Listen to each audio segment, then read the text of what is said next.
नमस्कार, बुलेटिन में आपका स्वागत है। मैं हूं आपके साथ रितेश कुमार गौतम। मुख्यमंत्री पुष्कर सिंह धामी ने राज्य सचिवालय में पंचायती राज विभाग की समीक्षा बैठक की। प्रदेश में आई आपदा को लेकर चर्चा की गई। इस दौरान मंत्री भी मौजूद रहे।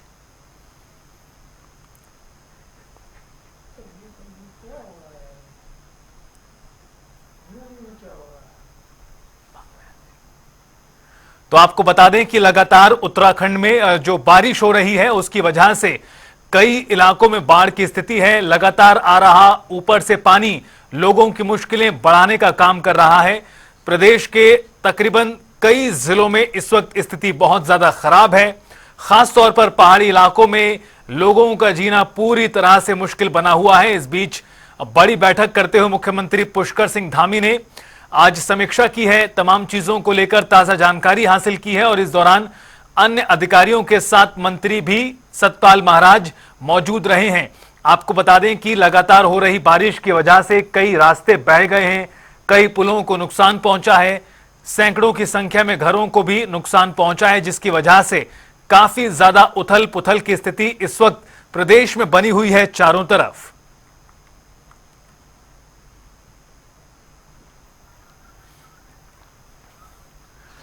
और आपको बता दें कि आपदाग्रस्त क्षेत्रों में वायुसेना भी रेस्क्यू ऑपरेशन चला रही है। मुख्यमंत्री ने पीएम मोदी, रक्षा मंत्री का आभार जताया है। अभी तक 5000 से ज्यादा लोगों का रेस्क्यू किया जा चुका है। चिनूक और MI-17 V5 हेलीकॉप्टर गौचर में तैनात किए गए हैं। वीर जवानों द्वारा युद्ध स्तर पर रेस्क्यू का काम लगातार जारी है। उत्तराखंड में स्थिति इतनी ज्यादा बिगड़ गई है कि कई इलाकों में सेना की भी मदद लेनी पड़ रही है। सेना के जरिए लोगों को रेस्क्यू किया जा रहा है। जो बहुत ज्यादा कठिन परिस्थितियों में फंसे हुए लोग हैं, यात्री हैं, उन्हें बचाने का काम सेना द्वारा भी किया जा रहा है और इसमें चिनूक और MI-17 हेलीकॉप्टर का इस्तेमाल हो रहा है। मुख्यमंत्री पुष्कर सिंह धामी ने सोशल मीडिया पर जानकारी देते हुए लिखा, प्रदेश के आपदाग्रस्त क्षेत्रों में भारतीय वायुसेना द्वारा HADR ऑपरेशन शुरू करने के लिए आदरणीय प्रधानमंत्री श्री नरेंद्र मोदी जी एवं केंद्रीय रक्षा मंत्री श्री राजनाथ सिंह का उन्होंने आभार जताया है।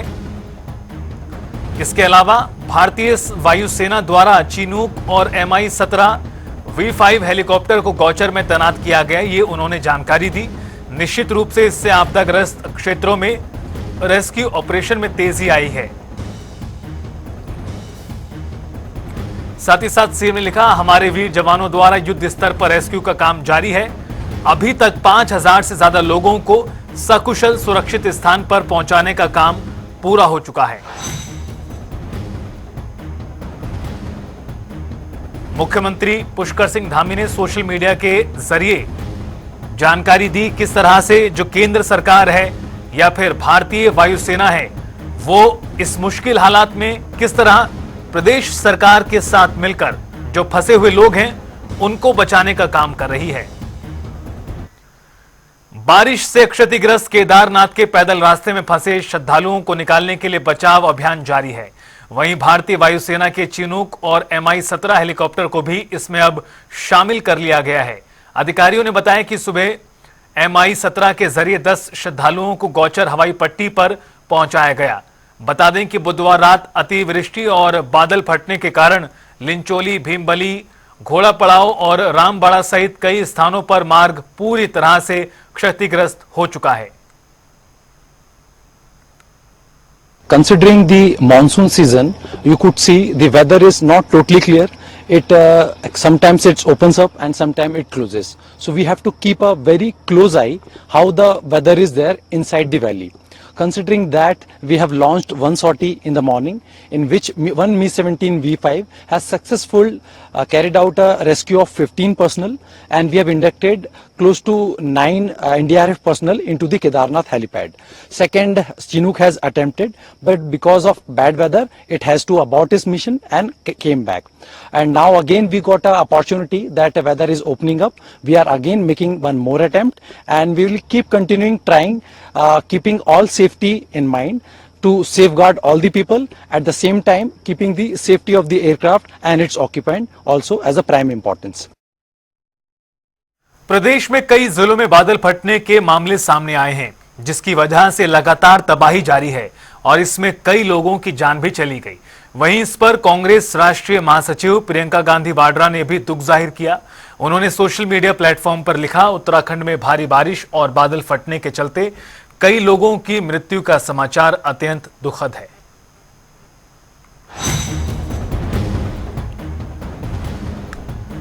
क्या कुछ लिखा है प्रियंका गांधी वाड्रा ने। उत्तराखंड में लगातार हो रही बारिश, भूस्खलन, बादल फटने के मामलों को लेकर उन्होंने जहां गहरा शोक प्रकट किया है और जानकारी दी है किस तरह से जो पूरे घटनाक्रम हो रहे हैं ये अत्यंत दुखद हैं।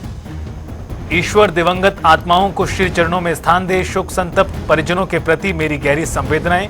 श्री केदारनाथ धाम के रास्ते में बड़ी संख्या में फंसे श्रद्धालुओं समेत सभी की कुशलता के लिए भगवान भोलेनाथ से प्रार्थना। कांग्रेस नेताओं और कार्यकर्ताओं से अनुरोध कि राहत और बचाव कार्य में हर संभव मदद करें। और रुकेंगे यहां पर एक ब्रेक के लिए। आप देखते रहिए जनता टीवी।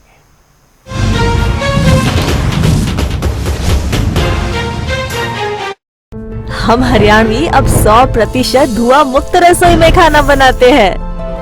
हमारा हरियाणा नॉन स्टॉप हरियाणा।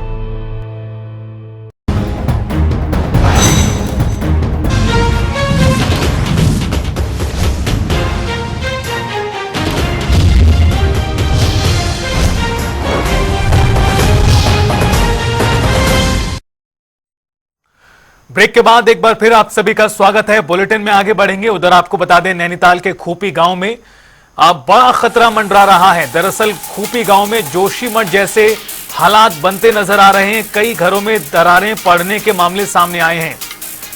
जोशीमठ जैसा भूस्खलन होने का खतरा यहां मंडरा रहा है। लोगों के घरों में दरारें पड़ रही हैं जो साफ तौर पर नजर भी आ रही हैं। किस तरह से मानसून का सीजन लोगों की जिंदगी पर बड़ा प्रभाव छोड़ रहा है, उसका जीता जागता उदाहरण नैनीताल के खूपी गांव से सामने आया है, जहां पर कई घरों में दरार पड़ने के मामले सामने आ चुके हैं।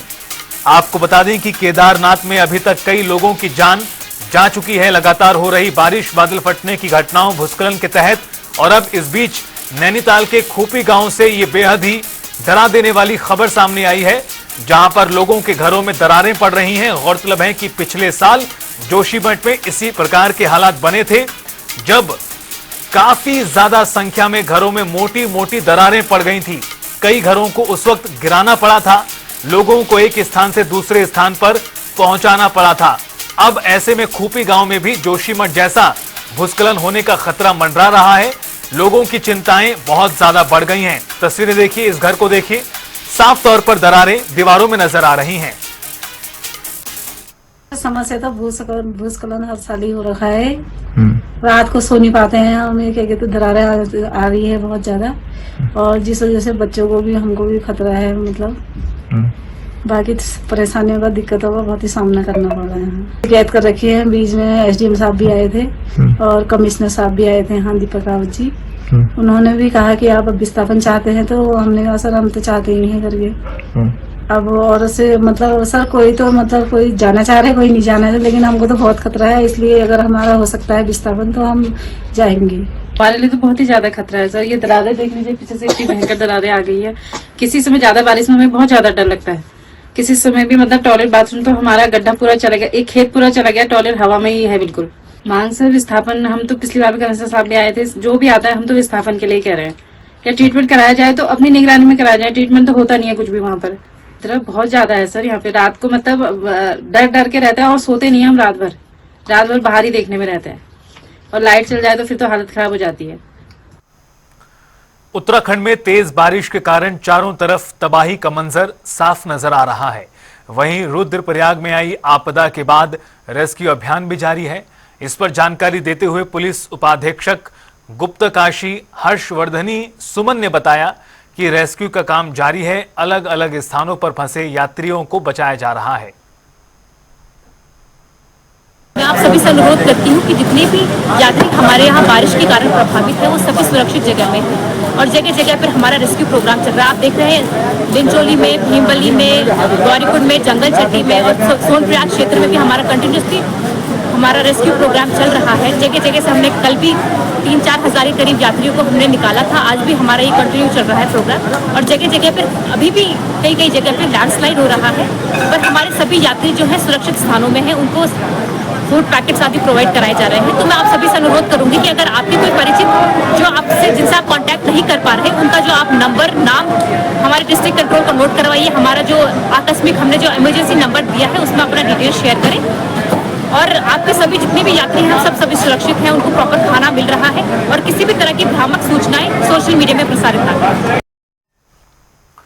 कांग्रेस पार्टी की केदारनाथ प्रतिष्ठा रक्षा यात्रा आपदा के चलते सामान्य स्थिति होने तक रोक दी गई है।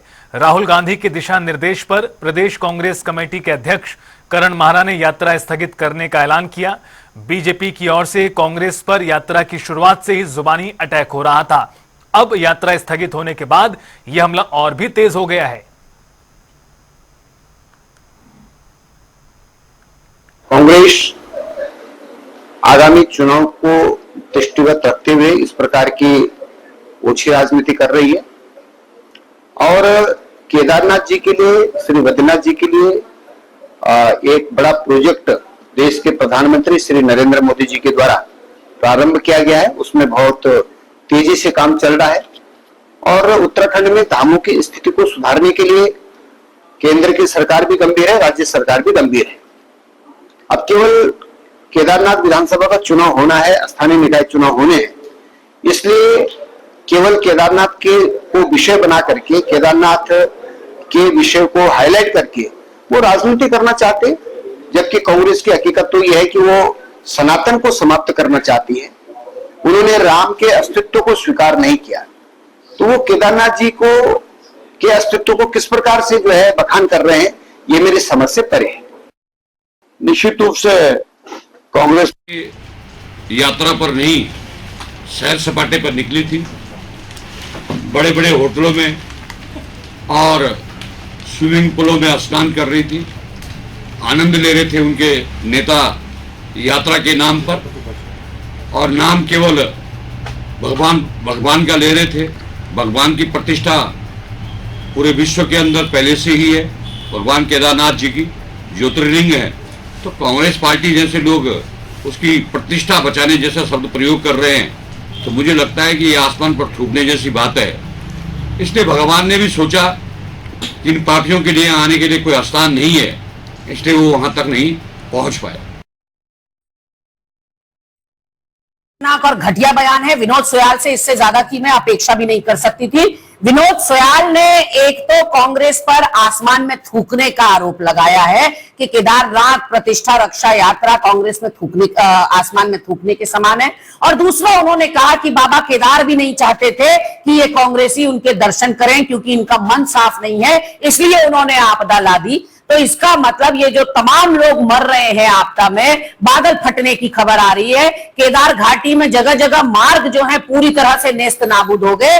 तो सोयाल जी इस बात पर ताली बजा रहे हैं घर में बैठकर या कार्यालय में बैठकर कि कांग्रेसी जो है दर्शन नहीं कर पाए। बाबा केदार का जो दरबार है वो सबके लिए एक समान है, वो सबको समदृष्टि से देखते हैं बाबा केदार, तो उनके लिए कोई कांग्रेसी कोई भाजपाई नहीं है। और ये बात कहने की हिम्मत क्या भाजपा प्रवक्ता उन तमाम श्रद्धालुओं से कर पाएंगे जो 2000 से अधिक श्रद्धालु सोनप्रयाग पर फंसे हुए हैं।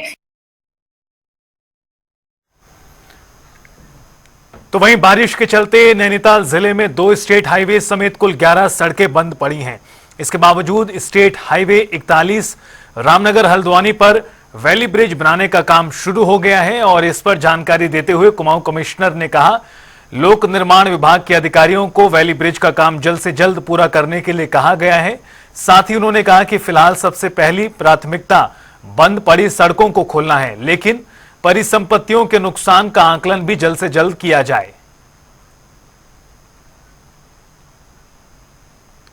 के पास जो पुलिया वो बह गई है, और मुझे बताया गया है कि इसमें कुछ चैनलेशन के वर्क्स भी होने हैं, जिससे कि इतना फ्लो यहाँ पे पानी का ना आए। दूसरा, यहाँ पे डिपार्टमेंट से कहा गया है कि यहाँ पे जल्दी से जल्दी बेली ब्रिज का इरेक्शन वो करें, उसको मैं विजिट भी करूँगा कुछ दिनों में, और नेक्स्ट फाइनेंशियल ईयर के लिए यहाँ पे एक बड़ा ब्रिज भी प्रपोज कर दें, ताकि हर बार इस तरह की दिक्कत ना आए। हरिद्वार में कांवड़ मेला शांतिपूर्ण तरीके से संपन्न हो गया। मेला संपन्न होने पर डीएम धीराज सिंह गर्ब्याल और एसएसपी परमेंद्र सिंह डोभाल ने हर की पौड़ी पर गंगा पूजन किया और गंगा जल भरकर दक्ष मंदिर में भगवान शिव का जल अभिषेक किया। दोनों अधिकारियों ने मेला संपन्न होने पर मुख्यमंत्री पुष्कर सिंह धामी, हरिद्वार की जनता, कांवड़ियों और कांवड़ ड्यूटी पर तैनात पुलिस कर्मचारियों का आभार भी व्यक्त किया। जलाभिषेक के साथ ही आज कांवड़ यात्रा का भी समापन हो जाएगा। तो जैसे कि प्रथा रही है, उसमें कप्तान साहब और हम और पूरी टीम जिन्होंने इस पूरी यात्रा में टीम ने जो काम किया है, जिस मनोयोग के साथ काम किया है, ब्रह्मकुंड से गंगा जल लेके हम लोग दक्ष मंदिर आते हैं और जलाभिषेक करते हैं। तो आज इसी उद्देश्य से हम लोग यहाँ पे आए हैं और माँ गंगा से प्रार्थना करते हैं, भगवान शिव जी से प्रार्थना करते हैं कि जितने भी श्रद्धालु हमारे आज यहाँ पे कांवड़ यात्रा के लिए आए थे, लगभग 4.25 करोड़ के करीब कांवड़ यात्री हमारे आए थे, उनकी मनोकामना पूर्ण हो। और इस पूरे संपूर्ण यात्रा में 10-12 दिन का जो पीरियड रहा है, इसमें जितने लोगों का भी सहयोग मिला है, और खासकर जैसे कप्तान साहब ने भी कहा कि इलेक्ट्रॉनिक मीडिया, प्रिंट मीडिया, जो आप लोगों ने सहयोग किया है पूरी यात्रा में, आप लोग का भी बहुत बहुत आभार। धन्यवाद। पुलिस प्रशासन की ओर से आप सभी लोगों का बहुत बहुत धन्यवाद कहूँगा कि इस मेले में चुनौतियाँ बहुत बड़ी थी और पर निर्बाध रूप से पिछले 13-14 दिन से मेला बहुत अच्छे तरीके से संपन्न हुआ है। इसमें मैं माननीय मुख्यमंत्री जी का, उनको उत्साहवर्धन हेतु वो स्वयं यहाँ पर आए थे। मैं माननीय डीजीपी साहब का, उनके द्वारा हमें प्रॉपर फोर्स दिया गया, जो हमें आवश्यकताएँ थी, जो लॉजिस्टिक हमें चाहिए था वो पूरा दिया गया। मैं यहाँ के समस्त जो शहरवासी हैं हरिद्वार के, उनका भी धन्यवाद दूंगा कि जो ट्रैफिक प्लान हम लोगों ने लागू किया उसमें उनका सहयोग पूर्ण रहा। मैं आप लोगों का, समस्त प्रिंट मीडिया और हमारे सोशल मीडिया और आप सभी लोगों का भी धन्यवाद दूंगा कि आप लोगों ने बहुत ही प्रमुखता से चीज़ों को रखा और बहुत अच्छे से हमें सपोर्ट किया। साथ में मैं जितने करोड़ यहाँ पर करीब 4.5 करोड़ के आसपास, 4 से 4.5 करोड़ के आसपास यहाँ पर हमारे जितने भी दर्शनार्थी आए, माँ गंगा से आशीर्वाद लेके यहाँ से गंगा जल उठा के गए हैं और बहुत ही अच्छे तरीके से उन्होंने बहुत ही सहयोग किया। मैं सभी लोगों का बहुत बहुत धन्यवाद दूंगा। उत्तराखंड में आगामी दिनों में निकाय चुनाव होने वाले हैं, जिसको लेकर राजनीतिक पार्टियों का जनता के बीच में जाना शुरू हो गया है। वहीं चुनाव को लेकर कैबिनेट मंत्री प्रेमचंद अग्रवाल ने कहा कि सरकार नगर निकाय चुनाव के लिए तैयार है। जल्द ही उत्तराखंड में नगर निकाय चुनाव होंगे।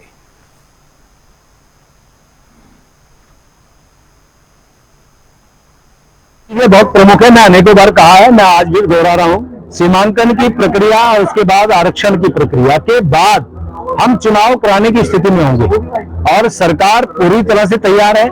जैसे ही ये सीमांकन होगा और आरक्षण की जो स्थिति है वो क्लियर होगी, हम चुनाव कराएंगे।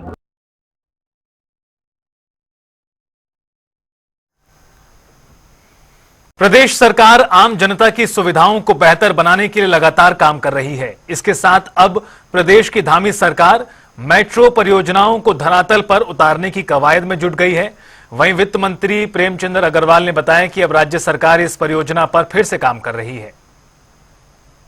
ये चूंकि आप जानते हैं कि मेट्रो हमारे प्रदेश में इसकी सुविधा मिले, इसके लिए लगातार हम प्रयास करते रहे और चूंकि सेंटर में हम लगातार इसकी बातचीत करते रहे, वहां आशातीत सफलता हमें नहीं मिली। अब हम लोग प्रदेश सरकार की तरफ से हमने 2 मॉडल दिए हैं। उन 2 मॉडल को लेके अभी एक सीएस की अध्यक्षता में बैठक होनी है। उस मॉडल को फाइनल होने के बाद, जो डीपीआर फाइनल होने के बाद, फिर हम इस काम की दिशा में आगे बढ़ेंगे। अगस्त का महीना शुरू होते ही स्वतंत्रता दिवस की तैयारियां भी जोरों पर हैं, क्योंकि स्वतंत्रता दिवस एक ऐसा दिवस है जो कि पूरे देश में बड़ी धूमधाम के साथ सेलिब्रेट किया जाता है। राजधानी देहरादून में भी स्वतंत्रता दिवस पर कई कार्यक्रम होते हैं, जिसके चलते जिलाधिकारी सोनिका ने सभी अधिकारियों के साथ बैठक की। परेड ग्राउंड में हमारे यहाँ पे 15 अगस्त का समारोह किया जाएगा और जो हम लोगों की रूपरेखा होती है उसी क्रम में आज बैठक ली गई थी। समस्त विभागों को बुलाया गया था और जो मेन डिपार्टमेंट जैसे PWD हो गया, नगर निगम हो गया और रेवेन्यू डिपार्टमेंट हो गए, उन सबको अवगत करा दिया गया है उनकी ड्यूटीज से और उसी क्रम में कार्रवाई की जाएगी। पिछले साल देहरादून शहर स्वच्छता की रैंकिंग में देश भर में 68वें स्थान पर आया था, जिसके बाद इस बार इस देहरादून को देश के टॉप 50 शहरों में लाने के लिए नगर निगम ने अपनी कवायद शुरू कर दी है। इस पर जानकारी देते हुए देहरादून के नगर आयुक्त गौरव कुमार ने कहा कि हमें सेग्रीगेशन, लेगेसी वेस्ट प्रोसेसिंग और CND वेस्ट जैसे बिंदुओं पर पिछले साल कम अंक मिले थे, जिन पर हमने काम शुरू कर दिया है। तो स्वच्छता सर्वेक्षण में पूरे भारत में 68वीं रैंक प्राप्त हुई थी, 68। इस वर्ष हमारा लक्ष्य है कि हम टॉप 50 शहर में आए। इसके लिए हमारे द्वारा प्रयास किया जा रहा है कि जिन बिंदुओं पर पिछले वर्ष हमको कम स्कोर मिला था, जैसे सेग्रीगेशन का पॉइंट था, लेगेसी वेस्ट प्रोसेसिंग का पॉइंट था अथवा CND वेस्ट का पॉइंट था, इस बार उन सभी कमियों को पूर्ण करने का प्रयास किया गया है। लेगेसी वेस्ट निस्तारण प्रारंभ हो गया है। सेग्रीगेशन के लिए हमारी टीमें 47 वार्ड में जन जागरूकता अभियान लगातार कर रही हैं। CND वेस्ट के लिए भी हम टेंडर प्रक्रिया के चरण पर हैं। तो ये सब चीज़ों पर सुधार आया है और जिन चीज़ों पर हमने पिछली बार अच्छा स्कोर किया था